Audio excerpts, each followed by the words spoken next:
All right, so hello everybody. I'm guessing that you are all present. So for those who are present, please turn on your cameras. Yes, I am present. Okay. All right, so thank you for those who participated in the delegate training sections. I'll be the one who do the introduction for this lesson. Right now, I couldn't share my screen, so the academic general will help me do the screen. All right, so academic general, are you ready? Are you ready to help me? Yes, sir. Okay, so Yellow Moon delegate training section. Okay, I hope everybody excited for this, and we would like to see first, what is moon? Do anybody know what is moon yet? The exact meaning of moon? No? Ah, okay, yes. The Um, ones raising their hands. I can't share my camera yet, so I'm very sorry about that. But so far, I know like Moon is kind of like a simulation of how it works in say the United Nations or something. I haven't dig in much about the information. So. All right, thank you. Okay, so could you please go on to the next page, please? All right, so moon is short for Model United Nation, which is correct from what you said. And it is an imitation of the real United Nation, where students act as delegates representing countries, discussing and solving global issue. It's like students pretending to be adults talking about global issues, saying like the climate change and this problem. So we pretend to be adults and then we pretend we're solving it. Okay? So what is yellow moon then? So we know what is moon, and then what is yellow moon. Let's go to the next page. So the short form of YELA is the Youth Empowerment and Leadership Assembly. We focus on youth-led Model United Nations conference organized by students for students. So yes, I am a student and this whole organization is for students. The platform for students to experience real UN styles debating. We also focus a lot on leadership, diplomacy, and global awareness. Right now, next page. Of course, we have to have a mission. A mission for Yellow Moon and Moon in general is to empower young people with confidence, leaderships, and critical thinking. We also to create a safe space for dialogues, debate, and diplomacy, and also to help delegates become active global citizens. And for our vision, we wanted to generate a youth who lead with empathy and responsibility, a community where ideas turn into meaningful impacts. So, before we actually get to the learning of how the moon is going to be, I do recommend people, all of you, to take out your notes and write everything that we said. Okay? Next page. So at the conference, here are things that you should be expecting when you're in there. So, number one, you gotta represent a real country in the UN committee, like the UNSC, the WHO, etc. And then number two, you also got to debate current international issues like human rights, wars, climate change. And then we also got to deliver our speeches, write solutions, form allies, and follow the UN style rules of procedures. We also got to learn how global decisions are made and practice leadership, negotiations, and public speaking. These are very crucial. You have to expect these things no matter what. Now, I've done with introductions. Now, I would like to let our next chair help me with the rest. Yes, thank you, Secretariat. Can you go to the next slide?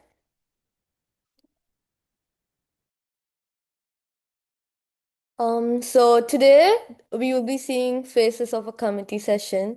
So first, it's roll call. So during roll call, you'll see who is present, and then we move on to setting the agenda. So where we decide the topics of debate. Then we go to general speakers list, which is basically the core element of debate. And then we'll be delivering great speeches, and then we'll also be looking into tips for effective speaking. And then we'll go through motions for formal requests to change the flow of debate. Then we will look through documents, papers, resolutions that you need to be familiar with. And at last, we look at voting. Next slide, please.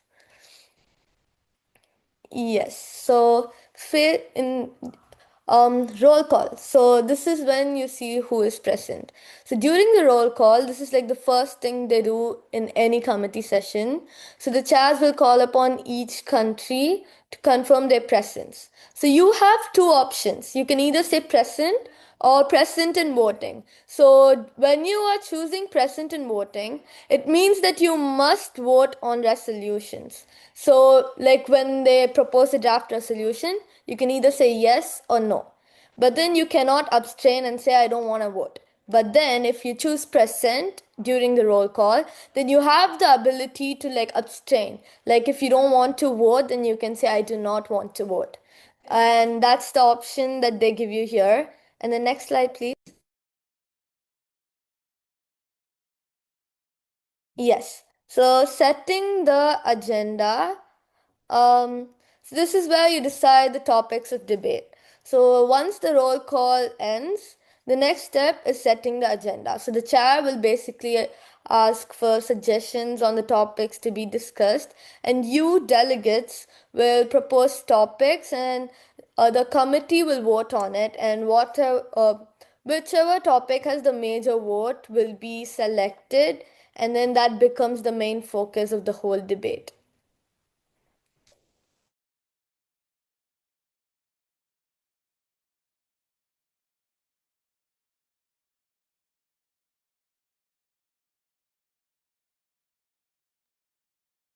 I think she was lucky. Uh, okay, I'll Okay. try to contact. Okay? Oh, she said. Yes. It seems that you're lagging a bit, Nila. Oh, can you hear me now? Yeah, but can you repeat before? Yes. From where do you want me to repeat? From GSL? Yes, for the general speaker again. Yes. So, general speakers list is like basically the core element of your debate. And once you set the agenda, the committee adopts a general speakers list. And this is basically the core of your debate. So, usually delegates will sign up to speak, and each will have a set amount of time, usually 60 to 90 seconds to present your country's position on the topic. So, and then there's opening speeches, which will allow the delegates to share their initial stances as well. And this is basically where you share your stance. Now, when you're delivering great speeches, the tips are you basically use phrases like honorable chair, fellow delegates, or you could use distinguished chairs, and you do not use pronouns like I or me. because this is the formal MUN, right? So you will not be allowed to use personal pronouns when you're representing a country, because you are representing a country and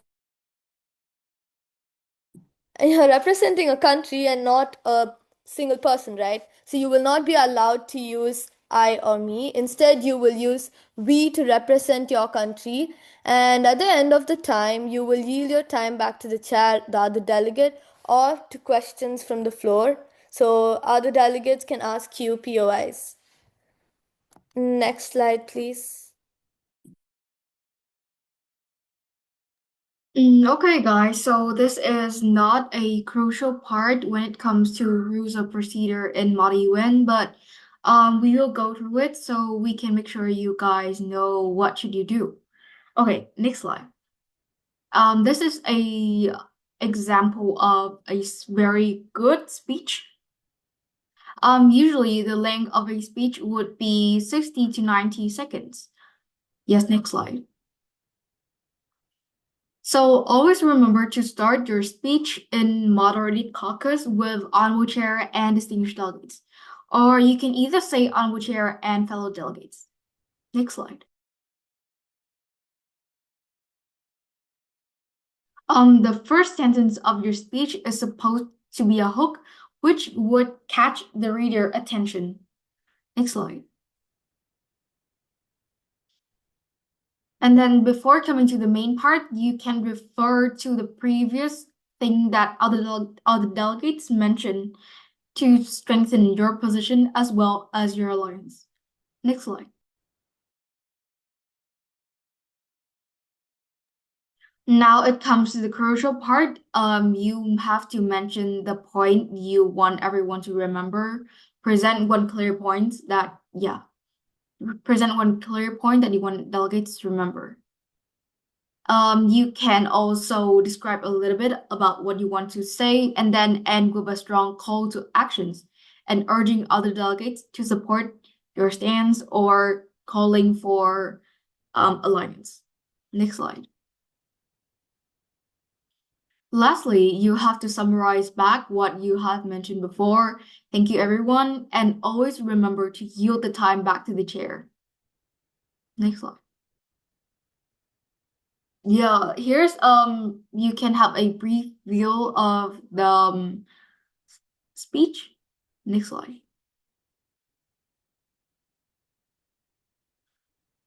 Nila, can you continue on this part?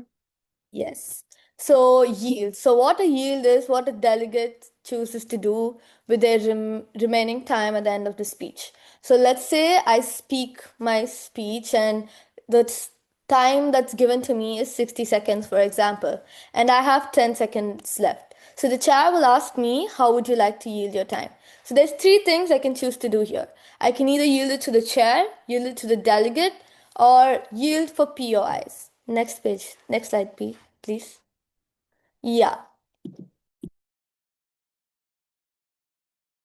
Yeah. So I can yield it to the chair.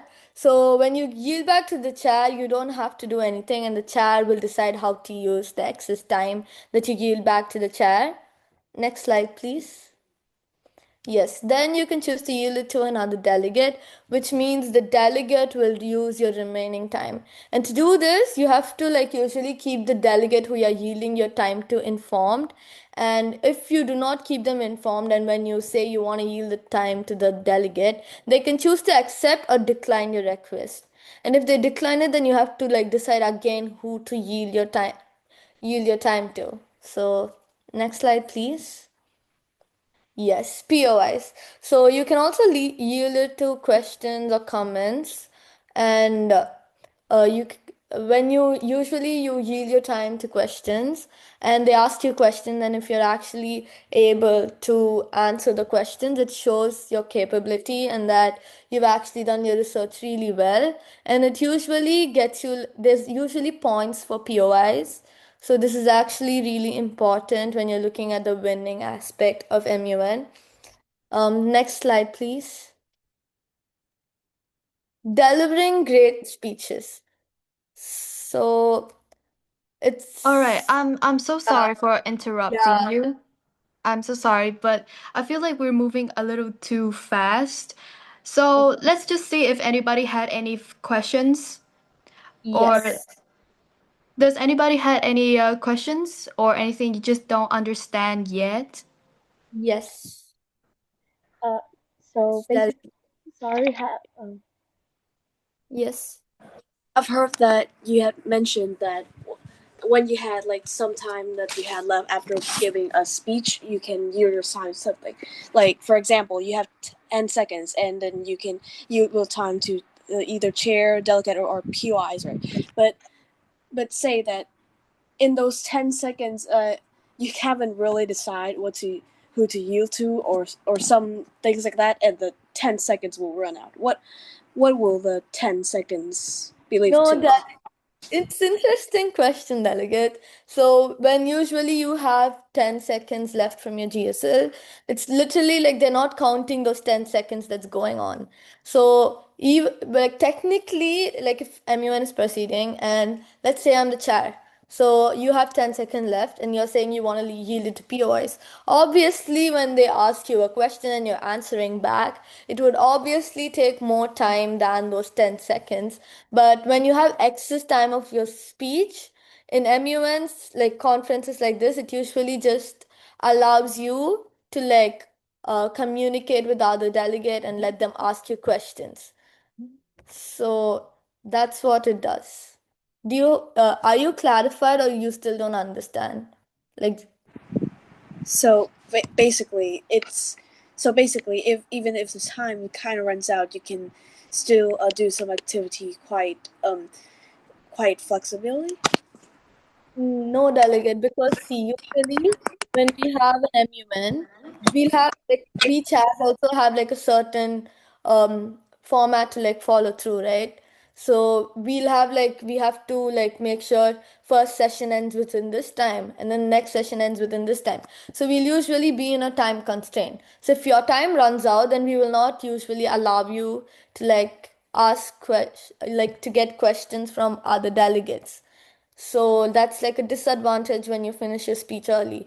Whereas if you don't finish your speech early, or if we're not under time constraints, even if you finish your speech and you don't have any time left, the chair will decide to give you to allow you to like get POIs from other delegates. It depends on chair and the committee that you're in and the strength of the committee.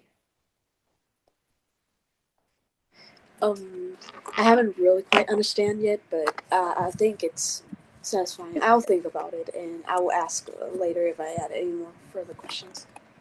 Okay. Thank you.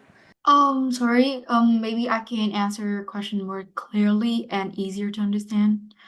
So, the situation that you mentioned is when you finish your speech and you have 10 seconds left. Regularly in the module that I join, 10 seconds is usually not enough for any questions or other delegate to say anything. And usually the chairs will not allow you to yield the time when the time is too short. You must have like at least 20 to 30 seconds that so that there is enough time for other person to say. And only in that situation that you can yield the time. When the time is too short, then just finish the speak and it is recommend not to yield the time to any person.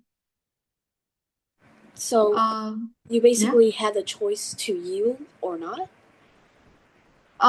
It depends on the chair and the committee you're joining. Sometimes when you have 10 seconds, they won't allow because they think it is too short. Okay, thank you. Yeah.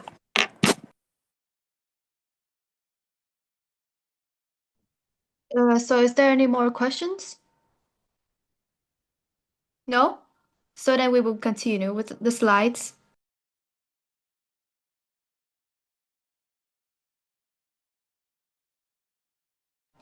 Nila, you can continue. Could you turn on your mic? Oh, I'm so sorry. So for motions, there's like formal requests to change the flow of debate. So when you're delivering your speech, you always address the chairs and the fellow delegates formally. And motions formal requests to change the flow of debate.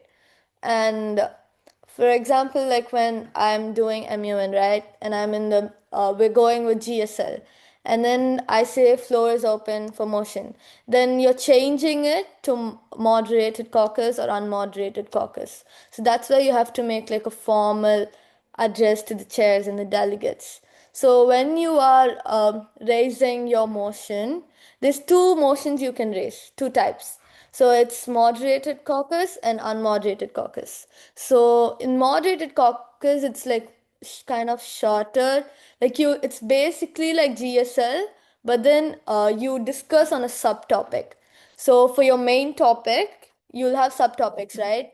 So you will decide a subtopic and then you will raise it. For example, if we have a,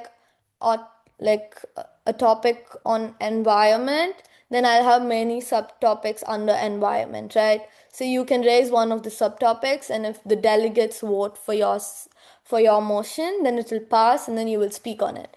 So, but then unmod is different. It's informal discussion before all of this. So you can be informal, you don't need to address the other delegate formally. You can be like, Delegate of Ukraine, what do you think about this? And you do not need to be like very formal, it can be just informal and chill. And during unmoderated caucus, you can discuss about what moderated caucus to raise or about what draft resolution you're going to create. And we can see what draft resolution is as we go on. And to propose the motion, once the chair asks whether any member has the motion to raise, you can raise your placard. Usually, when you go to a real MUN, they'll give you like a placard which has your country's name in it and the logo of your the logo of your country, like your country's flag, and then you should raise it like with your hand.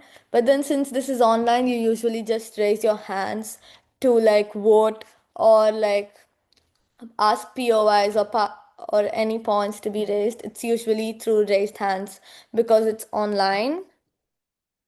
Next slide, please. Yes, I'll continue with this one.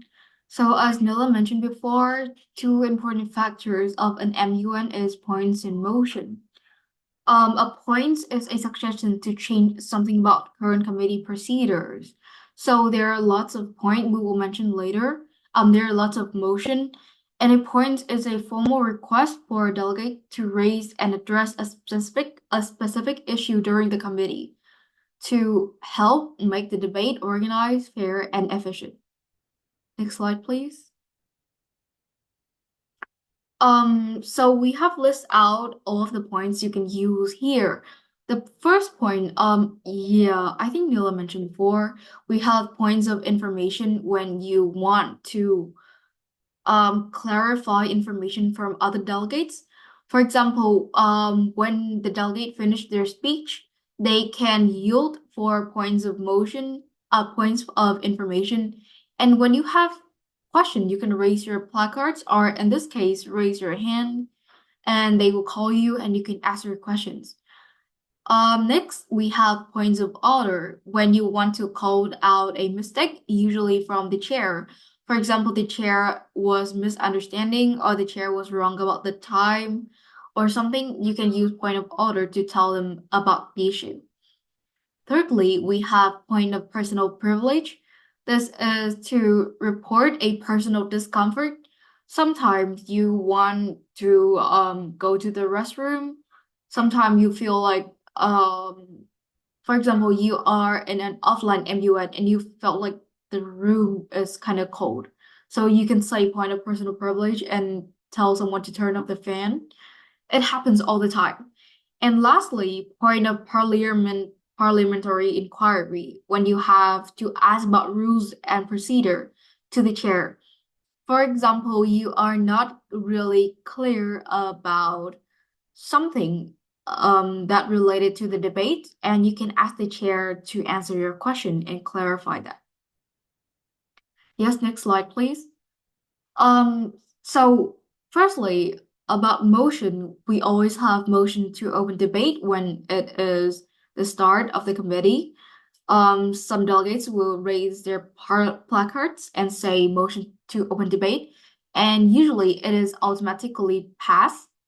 Secondly, we have motion for moderated caucus. This is a formal debate where each delegate state their own ideas and represent their given countries. Thirdly, we have motion for unmoderated caucus. This is a informal session where you guys lobby and create your own blocks. We also have motion to suspend and adjourn the meeting. It depends on the delegates and what you feel. So, for example, you feel like the debate is not enough, you can raise the motion to extend the time. Or when you feel like it is not the time, it is the lunchtime is coming and the lunchtime is coming and the debate is not done, you can motion to stop the debate right away. And lastly, motion to discuss or motion to introduce resolution paper. This happens when the resolution paper is done and you can introduce it to the chair and other blocks and you guys can vote on it. Yes, next slide. Could you explain further on what blocks is? Yeah, sure. So, blocks, um, so inside of model United Nations, we always know that each delegate and each country has their own stance and they have different ideas and different purpose. So in order to have a draft resolution and pass the resolution, you need to have your own bloc. This is your alliance. You work with delegates come from countries that you are interested with them. You have alignment when it comes to ideas or solutions or something else, or maybe sometimes delegate create blocks because they love each other. But yeah, the block is a group of, you can simply understand it is a group of person It's that like would love, a group. yeah, a group would that they would love to work with each other. Inside a block, you guys will create the resolution paper, you work together, you vote for each other, and the outcome is always to pass the resolution paper.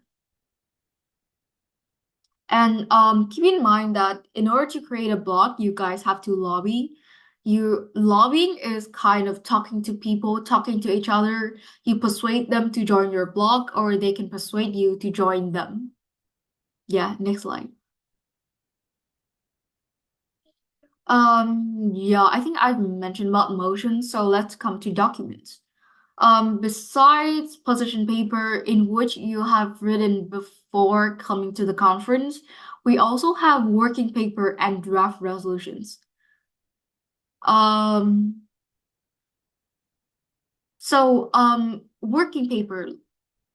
What is a working paper? This is working paper is an official document where delegates. It is a document aside from draft resolutions, and it is used in the early stage of MUN conference. It it is used to circulate ideas for discussion among the committee, and there's no standard format. So basically, it is just a place for delegates to jot down the ideas and the solutions. And then coming to draft resolution, this is very important. It is written in a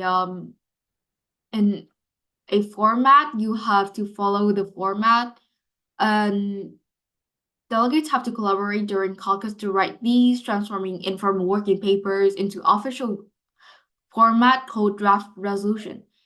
And yeah. Sorry, Nila, is it your part or is it mine? My I think it part. comes to your part. Yeah. Yeah, you can continue. So basically, documents and papers and MUNs, right? So documents are basically like the core. You need to format everything into paper, right? Like so you usually do three types and their position paper, draft resolution and amendments.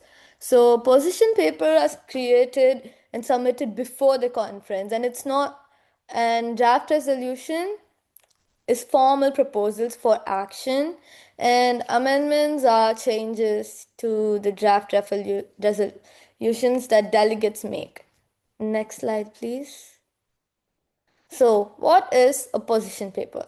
So, position paper are submitted before the conference, as I said before, and they serve as a and a tool to document your research and lay the foundation for future speeches and documents.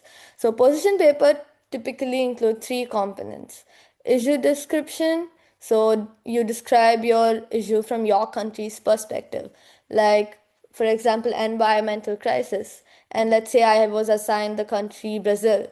Then I'll explain how Brazil sees environmental crisis in Brazil and what's all going on and what do we see and how do we justify it. And key aspects is when you highlight the key aspects of the issue that are really important to your country, like you quote evidence that happened, like I said, like let's say I'm Brazil, then I'll quote what happened in Brazil, all the incidents, and I will quote it with evidence so they know I've done my research right. And proposed materials. So, suggest measures that your country believes will be best to address the issue. This helps you think ahead and prepares you for writing working papers and draft resolution. So, you can propose what and suggest solutions from your country's perspective. Let's say I'm a country with low funds, and for this issue my people are suffering a lot, so I will require more fund, right? So as a solution I can also write in my position paper that we urge this committee to provide more fund for global south or global north because of this reason. So you can quote it like that as well. Can you go to the next slide, please? So, draft resolution. So, this is why basically when as the chair I already mentioned before, you will be this is like basically like a formal way of like, you know, expressing your country's solutions. So basically, when you work together as a block, let's say I'm working with USA, Brazil, and yeah, these are random countries. These are not how you block, but then I'm just giving it as an example. So let's take three countries. So we all the three countries are working together to form a draft resolution. Then we will look into like both these are based draft resolution is basically the solution for the problem that your countries are proposing, that you think would your country thinks it would be the best, and you use two types of clauses to write this draft resolution. It's preambulatory clauses and operative clauses. So preambulatory clauses justify the actions taken in the operative clauses, reference to previous resolutions, reports, and relevant documents, and it begins with certain introductory phrases like, for example, no full stop, only commas or semicolons, and no introduce with phrases like recalling or recognizing. So there are certain phrases that you're supposed to use when you are writing preambulatory clauses in your draft resolution, and there's also certain words that you're supposed to use for operative clauses as well. But operative clauses outlines the specific actions to be taken. So it begins with action oriented words like decides, urges. So it includes details on like implementation, timing, and scope. So you need to be specific in order to avoid criticism or being too vague. And you also need to make sure that you do not offend any country while you're writing this as well, because after all this is all countries working together to propose a solution, right? So if in your block you should make sure that none of your block countries is offended or their policy goes offend whatever draft resolution that you are forming. And it should be numbered and very specific, and you can introduce it with action words like decides or urges, and it should be detailed to ensure clarity and avoid vagueness, but it should also not like be targeted toward any country as well. Do any of you does any of the delegates have questions on this? Because I feel like this is an important topic and I feel like you might have doubts on this topic. So any of you guys, do you have doubts? You can raise your hand. Yes. Yes, you can talk. Like me? Okay. Yes. So first, when I was introduced to the preambulatory clauses, because the rule of no full stops, I get the feeling that the the clauses had to be very very short. Is that so? No. So it depends on how you form it, okay? So preambulatory clauses, they have like a certain set of words basically, and you have to use that to form it. And it could be long or short based on what problem you're writing about and how you phrase your sentence, but it can be long also. It doesn't have to be short. Because the rule of no full stops, so I get the idea that it's very continuous to each other. It links to each other very strongly. So Yeah. So you do not, just because it says no full stop doesn't mean it has to be short. It can be long depending on how well you guys phrase it as delegates. And it really depends, to be honest. Do you have any other doubt? so my second question is that if you had to submit like a report before on the main like the main meeting, does that mean that before the meetings started we were introduced to the main topic or the main motion? Isn't that so?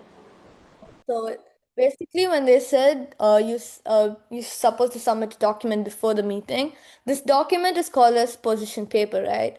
So what this position paper is when I've done my research on my country, right? So let's say I'm India. So I'll do my research on India on this topic that they've already given to me beforehand. So then I will do my research and then I will present it in about like 1 or 1.5 pages with my resources listed.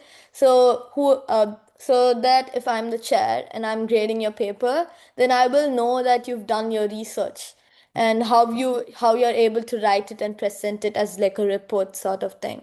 So that's what is about, and you do not need to like add other countries into it. But you can mention other countries in your position paper, but it does not necessarily be about other countries because this position paper is focused more about your country and your issues, and it does not include the other stuff. Does that make it clear for you? So does that mean that we are introduced to a main topic first and then research about it, or we just researched about the problems or the needs in the country that we're representing in general? So usually they'll give you this the prompt, like that's called the agenda, and they'll usually give it to you before the MUN, so you have time to research on that topic. And then when you come, and then before conference, they'll set a date for you to like submit the position paper, and then you will be required to submit it, and then the chairs will be grading it. And especially if you use AI for it, they will scrap it. And if you are in some expert level MUN, they will usually kick you out of the MUN if you use AI for it as well. Yes, delegate? Yes. Thank you Thank for you. the It's clear to recognition, me. Chair. It's clear now. I do not have a doubt about the documents, but I do have a doubt about the speeches. Can I ask? Yes. Are there any particular format which you want the delegates to follow while making their speeches? So usually at the start, you have to use phrases like you have to address the chair and the delegates that you're presenting to, right? So you will use phrases like honorable chair, distinguished delegates, etc., etc. So you have to use these phrases to address the chair. Like you can use phrases like that. I'm not saying you have to use these phrases, but you're required to use phrases like that at the start of your speech to address the chair and the delegates. And that's about it. And then you could include whatever your topic is inside your speech. And this speech, which is called GSL, is also only about your country. So you will be telling what your country thinks about the problem. And you will not be allowed to use I or me because you're representing a country. So let's say I'm representing India. I cannot say I, right? Because India is not I, it's we, because it's filled with people, right? So that's the only thing pretty much. Other than that, you can phrase your Even speech. in the like moderated caucus, while we are giving our speeches, can we include assertion, reasoning, or examples, something like that, or case studies of a topic? You can, depending on the subtopic. So let's say there's like it's about environment and then there's it splits into like water crisis, like water pollution, and then let's say you're talking about water pollution for your country. You cannot state something about land pollution in that, right?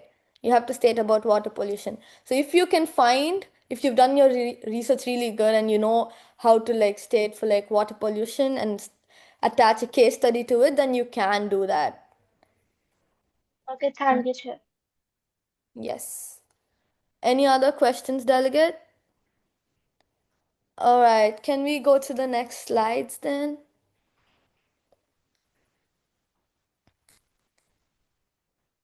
Yes, so draft resolution, this is like an example.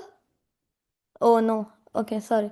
Yeah, it's an example. So draft resolution, so committee, first you have to state your committee name and then the topic and then the sponsors.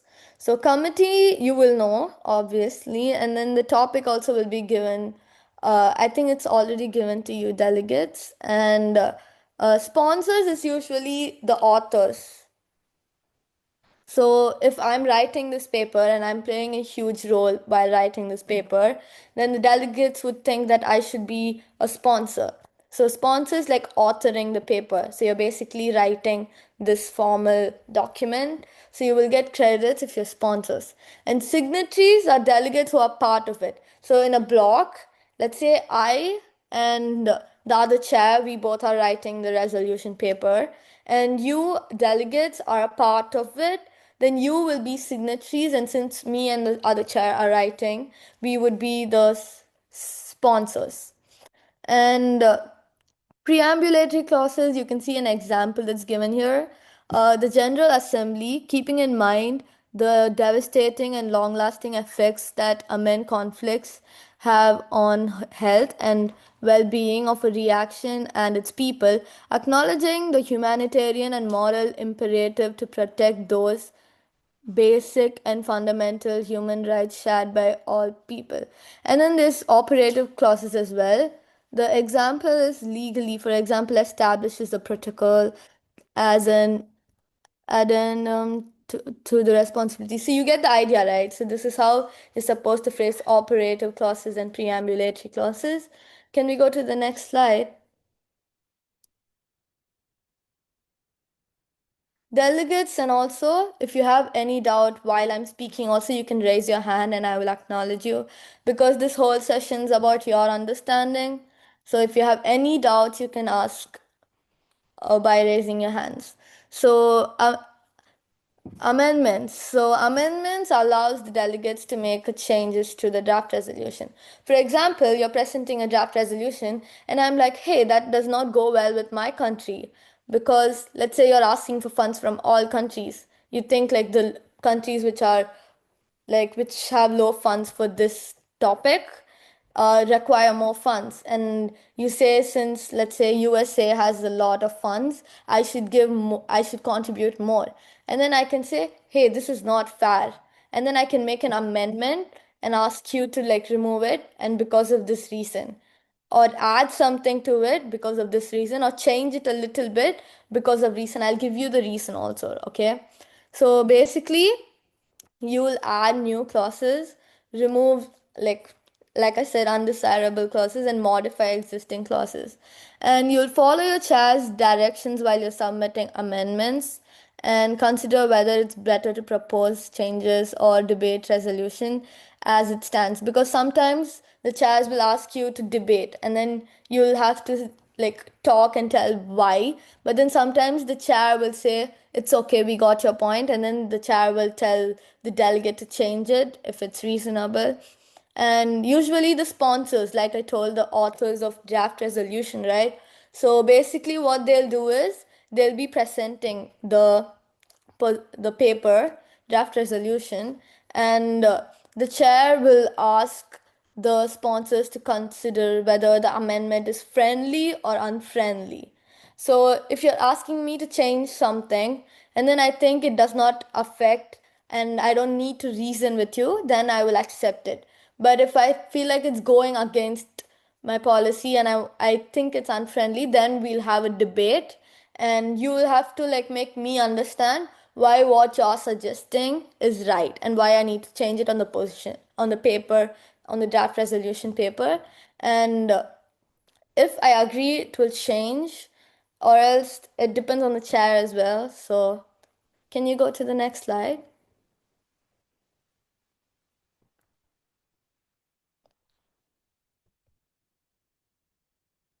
Are you doing this or am I doing this, Claire? I think that content was repeated. We mentioned it before. Okay, can you go to the next slide? Um, yeah, next slide, please. Yeah, next slide. We're done with this. Yes. Yeah, this is the rules and policy. So, Secretary General, I think you are more familiar with this one. All right, so the rules and policies in Yellow Moon are pretty clear. We shouldn't really be aggressive. We do not allow any violence because it's anything that result in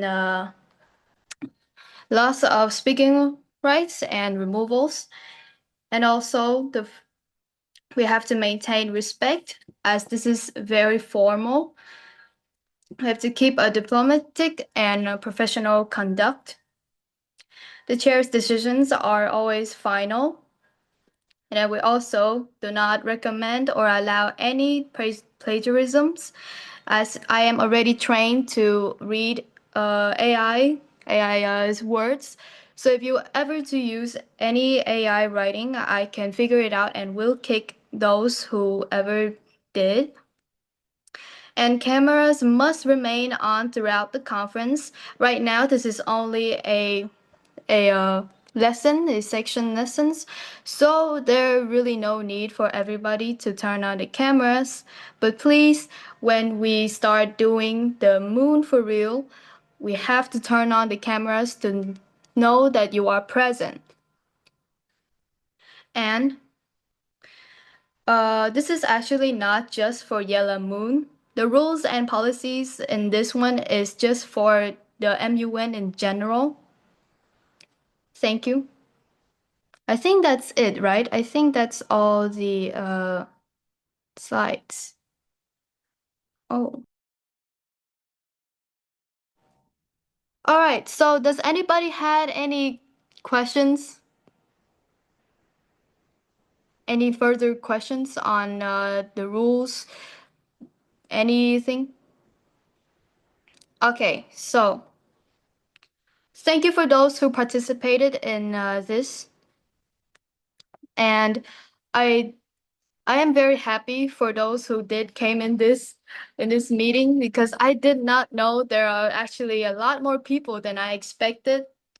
Thank you. Thank you, everybody. So, Chairs, do you have anything to say? I'm okay, yeah. Claire, you can go first if you want. No, Nilla, you can go first. I was about to say that I don't have much. You can go first. So I'm really excited to see you delegates in YELA MUN, and I'm excited to see you guys communicate. And you don't understand the game until you play it, right? So I think once you go to your, I think this is the first MUN for most of you here. So I think once you go into the MUN, you communicate, you make friends, you make memories. I think you will understand what this MUN really is about. So, no need to be nervous. It's your first time you win, and I get it, we're all nervous, but you can you can just do your best, and that's what it really is about. It's not about the awards. So, yeah. Although there are not a lot of people, so it's pretty easy for you guys to get the awards. So, hope you guys luck. Yes. I saw someone ask a question for the recap. They came in late. Yeah, we have talked about the rules of procedures for the Model United Nations, which is the ROP. We mentioned points, motions, papers, and what should you do or how should you be presenting on that day. If you guys came in late, you can have a look through the slides or watch the recording again for more instructions. Yeah. Will the slide be available for all the delegates to view it? Yes, we will send the slide to everybody. Yeah, sure. Okay. All right, so it's all right for you all to leave now. So okay. Bye bye. Bye bye. Bye bye. Bye bye. Bye bye. Bye, guys. See you on the conference day. Bye. Bye. Bye bye. Bye. Bye. See ya. See ya. Bye bye.